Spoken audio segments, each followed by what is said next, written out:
तो चलिए 4 की 64 की करते हैं शुरुआत। और इस बुलेटिन की शुरुआत एक बड़ी खबर के साथ। दरअसल राजस्थान के भीलवाड़ा से बड़ी खबर, आपसी रंजिश में हत्या का मामला, और इस मामले से जुड़ी हुई यह बड़ी खबर आपको बता रहे हैं। हत्या के बाद प्रतिक्रियाओं का दौर भी जारी है। घटना को सांप्रदायिक रंग देना दुर्भाग्यपूर्ण, ऐसी प्रतिक्रियाएं भी सामने आ रही हैं। हर अपराध को सांप्रदायिक रंग देना गलत है, इस तरह की चर्चाएं चल रही हैं। समाज के जिम्मेदार लोग और जनप्रतिनिधि देते हैं सांप्रदायिक रंग।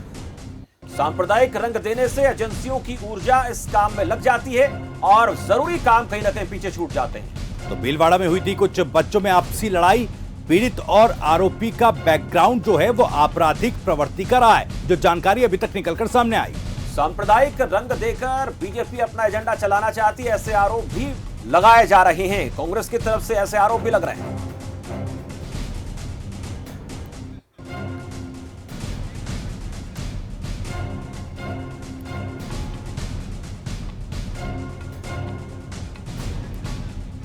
जितेंद्र सिंह नरोका हमारे साथ, कांग्रेस पार्टी नेता, इस खबर पर बातचीत के लिए जुड़े। नरोका साहब, बहुत स्वागत है आपका खबर फास्ट पर। नमस्कार, थैंक यू सो मच। नरोका साहब, जिस तरह से भीलवाड़ा में दो लोगों के बीच या एक तरह से मैं ये कहूं कि ऐसी घटना घटित हुई है जिसको लेकर खबरें ये आ रही हैं कि ये दो समुदाय का नहीं बल्कि आपसी लेन देन का मामला है, और इसमें एक राजनीतिक तौर पर सियासत भी कहीं ना कहीं गहमा गहमी इस प्रकार की चल रही है। जी, क्या कांग्रेस पार्टी का क्या कहना है? मैं ये कहना चाहूंगा, जब तक पुलिस को अपना काम इसमें करना चाहिए जी, और पुलिस निश्चित रूप से इसमें दूध का दूध पानी का पानी करेगी। और जो बीजेपी वालों को कहीं भी जब लगता है कि कोई आपसी कोई झगड़ा होता है तो उसको ये सांप्रदायिक रूप देने की पूरी कोशिश करते हैं। और इन्होंने एक ऐसा माहौल यहाँ बना दिया है कि इसको सांप्रदायिक रूप दिया जाए, जबकि आप इसकी गहराई में जाओगे तो ये कुछ और ही एक अलग जो झगड़ा हुआ है, ये किसी और बात को लेकर झगड़ा हुआ है जी। लेकिन इन लोगों ने तो बिल्कुल ये धार लिया है कि हमें कहीं कैसा भी कोई झगड़ा हो, बस उसे एक सांप्रदायिक रूप देके और आपसी हिंदू और मुस्लिम को जगाने जो ये काम करते हैं, लड़ाने का जो काम करते हैं, ये बहुत गलत है, बहुत ही निंदनीय है। ऐसा इनको नहीं करना चाहिए। दरोगा साहब, आपके लिहाज से ये मामला अगर समझना चाहें तो आपने कहा कि बीजेपी सांप्रदायिक रंग दे रही है। ये पूरा मामला आपके संज्ञान में आया होगा, किस वजह से झगड़ा हुआ, इस झगड़े की भूमिका कैसे बनी, और अब इस मामले पर पुलिस जो है किस तरह से कार्रवाई कर रही है? पुलिस निश्चित रूप से इसमें ऐसा नहीं है कि एक पक्ष के रूप में इसमें काम करेगी। पुलिस इसमें दूध का दूध पानी का पानी न्याय करेगी, और जब तक निष्पक्ष रिपोर्ट सामने निकल के नहीं आ जाए तब तक ऐसा कोई व्यक्तित्व इन लोगों को नहीं बोलना चाहिए जिसकी वजह से कि धर्मों में एक बड़ा गैप मिले। आज आप देख रहे हो कि इन्होंने विशेष एक ऐसा माहौल पैदा कर दिया है जी, जिसकी वजह से दो ताकतें, दो बड़े धर्म लड़ने को जा रहे हैं जी। इनको इस तरीके से नहीं करना चाहिए, जो कि बहुत गलत है जी।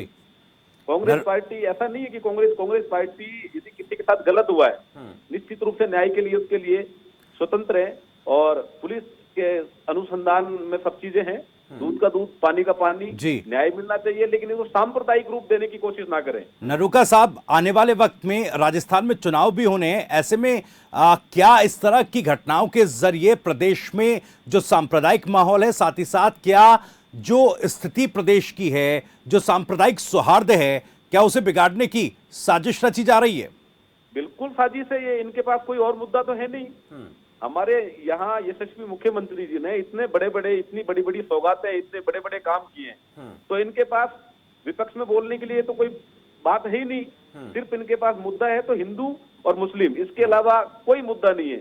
सिर्फ सांप्रदायिक रूप से उसको देना, दो कौमों को लड़ाना, और सिर्फ इसके अलावा कोई काम नहीं है। बिल्कुल फ्री है, क्योंकि यदि आज इतना काम राजस्थान में हुआ है, कोरोना काल में इतना बड़ा काम हुआ है, अगर आप देखें कि इतना स्टूडेंट्स के लिए इतना काम किया है, मेडिकल सेक्टर में इतना काम किया है, किसानों के लिए काम किया है, तो उस पर बोले ना। बोलने की जगह नहीं है। दो पक्षों के बीच ये झगड़ा बताया जा रहा है नरोका साहब, दो पक्षों के बीच, हालांकि इसको सामुदायिक रंग देने की या फिर दूसरे तरीके से एंगल देने का प्रयास सियासतदान करते रहे, लेकिन ये दो पक्षों के बीच का झगड़ा है। झगड़ा कहीं भी किसी भी पक्षों में, दो पक्षों में कभी भी हो सकता है, वो एक अलग बात है, बट उसको सांप्रदायिक रूप ना दें। इन लोगों को ये आदत पड़ गई है, इनके पास कोई मुद्दा नहीं है। जब झगड़ा कोई भी झगड़ा होता है, इनको एक ही चीज सिर्फ कि सांप्रदायिक रूप दे दो, वोट बटोरने का काम है हिंदू को, लेकिन हिंदू टूटेगा नहीं, हिंदू समझदार है, पढ़ा लिखा वर्ग है, सबको पता है। अब ऐसे में जो दो समुदाय के बीच खाई पैदा करने की कोशिश हो रही है, उसको पाटने के लिए कांग्रेस पार्टी की कोशिश क्या है? ये राजस्थान सरकार की जो कोशिश है वो किस तरह से आप देख रहे हैं? क्योंकि बहुत अहम है कि अगर इस प्रकार की घटना घटती है तो फिर उसमें आरोपी चाहे कोई भी, उसको सजा हो, लेकिन सांप्रदायिक सौहार्द प्रदेश में बना रहे। निश्चित रूप से आरोपी कोई भी हो उसको सजा मिले, और सरकार प्रशासन सब बिल्कुल, और जिसको न्याय मिले।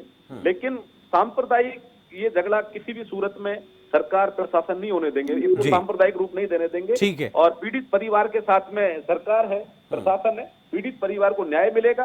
पीड़ित परिवार के साथ हमेशा सरकार, प्रशासन हमेशा खड़ा है। स्थिति अब कैसे कंट्रोल में है? क्योंकि कहीं ना कहीं तनाव जब बढ़ता है तो फिर स्थितियां थोड़ी बिगड़ने लगती हैं। अब कंट्रोल में है क्या? सिचुएशन कैसी आप देख पा रहे हैं भीलवाड़ा में और इसके अलावा आसपास के क्षेत्र में? बिल्कुल कंट्रोल में है, बिल्कुल कंट्रोल में है जी। और ऊपर तक, आला कमान तक हमारे सारे बड़े अधिकारियों की इस पे, डीजीपी साहब की, सबकी इस पे विशेष नजर है। पूरी टीमें इसमें काम कर रही है। निश्चित रूप से जो गलत हुआ है और उसको सजा मिलनी चाहिए, इसमें तो कहीं गुरेज ही नहीं है। बट इसको ये सांप्रदायिक जो रूप देने का काम कर रहे हैं, ये कतई सरकार बर्दाश्त नहीं करेगी। चलिए, बहुत शुक्रिया जितेंद्र सिंह दरुका साहब हमारे साथ जुड़ने के लिए। सीधे तौर पर उनका कहना